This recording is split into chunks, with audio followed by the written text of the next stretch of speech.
लोकसभा निवडणुकीच्या चौथ्या टप्प्याचा प्रचाराचा आज अंतिम दिवस आहे आणि राज्यासह उत्तर महाराष्ट्रात प्रचार कसा सुरू आहे? आपल्यासोबत स्वतः एकनाथ खडसे साहेब आहेत.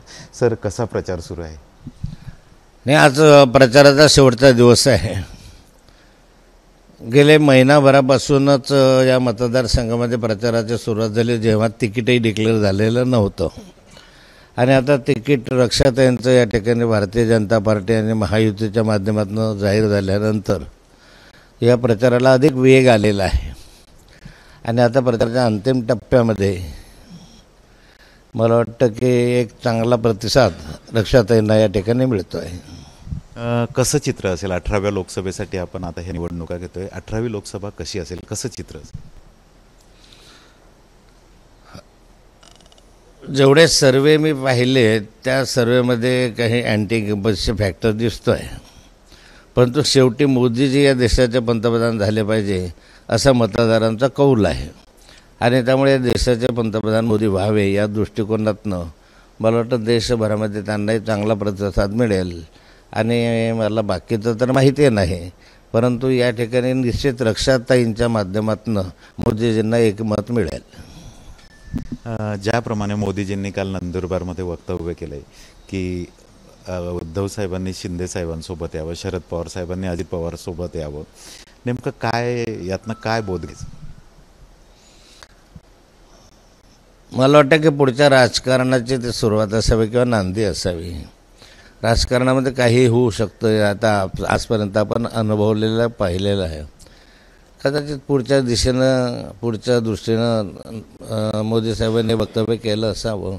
त्याचा अर्थ वेगवेगळा लागू शकतो, कारण एखाद्या वेळेस सरकारला मदत लागू शकेल किंवा सरकार एकट्याच्या बळावर आल्यानंतरही त्यांना मित्रपक्षाची गरज भासू शकेल.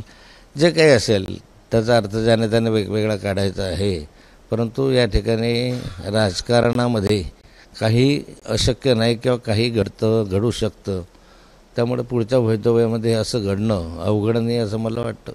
कारण शरद पवार साहेबांनी म्हटलंय की लोकसभा निवडणुकानंतर अनेक पक्ष हे विलीन होतील. काही संबंध आहे दोघांचा? काय, मला आता एकमेकांचे वक्तव्य इतके विरोधाभासाचे असतात की त्यामध्ये प्रत्येकाचा अर्थ दररोज बदलायला लागलेला अशी स्थिती आहे. त्यामुळे नेमका अर्थ काढणं अवघड आहे. आपला प्रवेश नेमका कुठं अडकला आहे? का फक्त लोकसभा निवडणुकीच्या पार्श्वभूमीवर ही चर्चा आहे असं काही विरोधक पण म्हणत आहेत? नाही, माझ्या प्रवेशाच्या संदर्भामध्ये वरिष्ठांनी अनुकूलता दर्शवलेली आहे. मधल्या कालखंडामध्ये काहींनी नाराजी दर्शवली होती आणि मग आम्ही सर्वांनी ठरवलं की त्याला निवडणुका पार पाडू, या निवडणुकीनंतर हा निर्णय घेऊ. तर नक्कीच निवडणुकानंतर माझ्या पक्षाचा निर्णय होऊ शकतो असंही खडसे साहेब म्हणतात. एकंदरीत राज्यातील प्रचाराचं चित्र बघितलं तर मोदी साहेबांना अनुकूल अशी हवा असल्याचंही एकनाथ खडसे सांगतात.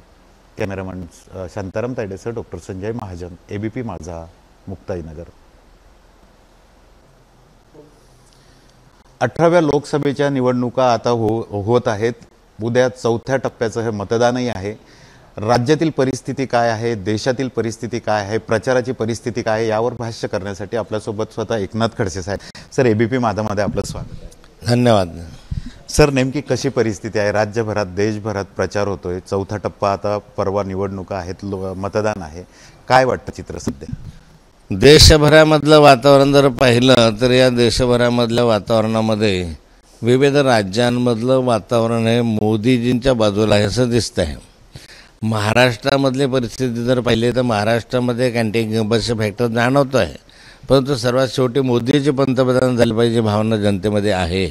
आणि त्यामुळे या ठिकाणी मोदीजींच्या उमेदवारांना प्रतिसाद मिळेल, पण मागच्या एवढा प्रतिसाद मिळेल असं मला वाटत नाही.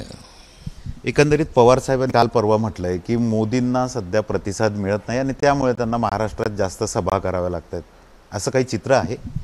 नेमकं राजकारणामध्ये आपल्या जागा अधिकाधिक याव्या यासाठी प्रत्येकच पक्ष प्रयत्न करत असतो.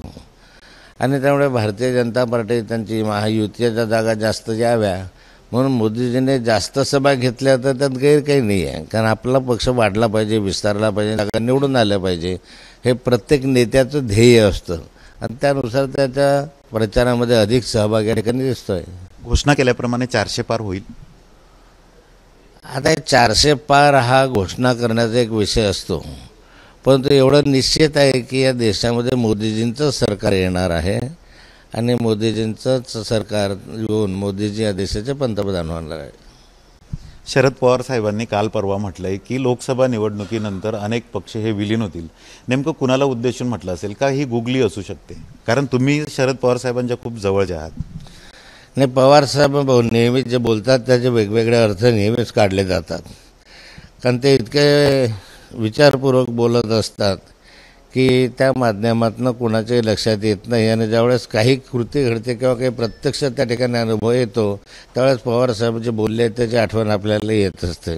दूरदृष्टी ठेवून किंवा राजकारणाचा अभ्यास असलेलं व्यक्तिमत्व म्हणून बोलणारे पवारसाहेब आहेत. आणि त्यांनी असं वक्तव्य करत असताना मला वाटतं भावी कालखंडामध्ये घटनारची नांदी त्यांच्या या वक्तव्यामध्ये असावी.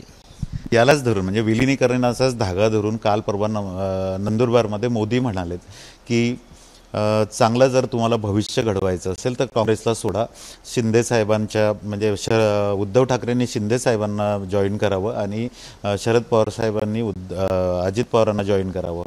नेमकं काय असू शकतं दोघांच्या वक्तव्याचा नेमका अर्थ काय असू शकतो आणि याचं टायमिंगसुद्धा महत्त्वाचं. असं विलिनीकरणाची भाषा ही बऱ्याचदा केली जाते, कारण ज्यावेळेस काही कमजोरपणा येतो किंवा हे असं असतं तर विलिनीकरण होतं किंवा विलिनीकरण करावं असं वाटतं. आत्ता राज्यातली राजनीती महाराष्ट्रामधली जर पाहिली तर राज्यामध्ये राजकारणाच्या दृष्टिकोनातून ध्रुवीकरण होण्याची आवश्यकता आहे. मग ती विरोधी पक्षाची असो का सत्ताधारी पक्षाची असो. परंतु आता वेगवेगळ्या पक्षांमधून जी परिस्थिती पाहिली ना अनुभवली तर एक विचित्र राजकारण, वेगळं राजकारण या राज्यामध्ये सुरू आहे. आणि त्यामुळे एक द्विधा मनस्थितीमध्ये मतदारही असतो आणि त्याचमध्ये संदर्भामध्ये नेते पण त्याच्यामध्ये असतात. एका बाजूला एका दिशेने गेल्यानंतर मतदारांचीही द्विधा मनस्थिती संपते आणि यामध्ये राजकारणाला एक बळकटी येऊ शकते. नाही, पण मोदींचं जे आवाहन आहे की शिंदे साहेबांच्या गटात शरद पवारांनी आपलं उद्धव ठाकरेंनी यावं, असं काही होईल किंवा हे दोघं मानतील पवार साहेब आणि उद्धव ठाकरे? राजकारणात काही होऊ शकतं, त्यामुळे काय शक्यता अशक्यता हे आज सांगणं कठीण आहे. आपल्या प्रवेशाबद्दलही अनेक शंका कुशंका निर्माण केल्या जात आहे. प्रवेश नेमका कुठं अडकला आहे किंवा फक्त लोकसभा निवडणुकीच्या पार्श्वभूमीवर आपल्या भाजप प्रवेशाच्या चर्चा होत आहेत आणि त्यानंतर कदाचित विसरून जायचं आहे, असं काही होऊ शकतं? नाही, असला कुठला प्रकार नाही. प्रवेश निश्चित आहे. वरिष्ठांनी तशी मान्यता दिलेली आहे. विनोद तावडेंनी वारंवार हे सांगितलेलं आहे की भारतीय जनता पार्टीमध्ये खडसेंचा प्रवेश होणारच आहे, हे त्यांनी पण सांगितलेलं आहे. नड्डाजींनी सांगितलेलं आहे. अगदी आमचे संरक्षण मंत्री त्यांनी पण या ठिकाणी, राजनाथ सिंगजींनी पण एका स्टेटमेंटमध्ये असं बोललं होतं की खडसेचे का प्रवेश तो हो चुका आहे. त्या सर्वांचा अर्थ असा आहे की प्रवेशाला फारशी अडचण नाही आहे, पण अलीकडचं हे निवडणुकीचं राजकारण पाहताना काही अंशी विरोध होण्याची शक्यता आहे असं वाटल्यामुळे हा प्रवेश जो आहे तो निवडणुकीनंतर घ्यावा असं काहींचं मत होतं. त्यामुळे प्रवेश आता निवडणुकीनंतर होण्याची शक्यता आहे. काल परवापर्यंत आपण शरद पवार साहेबांसोबत होतात, आज अचानक रक्षाताईंचा प्रचार करतायत. आपल्या कन्या रोहिणीताईसुद्धा आता शरद पवारांचा प्रचार करतात. नेमकं हे घरात कसं जमवून घेताय तुम्ही? काय अडचणी येत आहेत? नाही, एक कुटुंब आहे. रोहिणीताईंचं लग्न झाल्यानंतर जावई आणि रोहिणीताई ह्या वेगळ्या राहतात. त्यांचं सर्वच स्वयंपाक वेगळा, जेवण वेगळे वर्षानुवर्षाचं आहे. म्हणजे माझी मुलगी आहे म्हणून त्या आता आमचं नाव लावून त्या संदर्भामध्ये काम करते किंवा मी आणि ती एकत्रही आम्ही काम करतो आहोत किंवा रक्षाताई आणि रोहिणीताई एकत्र या घरामध्ये वावरताना तुम्हाला दिसतील. निवडणुकीनंतर ह्यात काही गैर नाही आहे. तिचं घर वेगळं आहे, आमचं घर वेगळं आहे, पण लग्न समारंभ अन्य प्रसंगाच्या निमित्तानं आम्ही नेहमीच एकत्र येतो. राजकारणामधल्या मतभेदांमुळे किंवा राजकारणातल्या या प्रचार जो चाललेला आहे त्यामुळे नात्यांमध्ये दुरावा यावं असं मला वाटत नाही. तर नक्कीच देशात असू देत किंवा राज्यात असू देत थोडीफार अँटी इन्कम्बन्सी आहे, मात्र राज्य येणार आहे ते मोदींचंच, असं खडसे साहेबांना विश्वास आहे. कॅमेरामन शांताराम तारेसह doctor Sanjay Mahajan, ABP Majha, Muktainagar. ABP माझा, उघडा डोळे बघा नीट.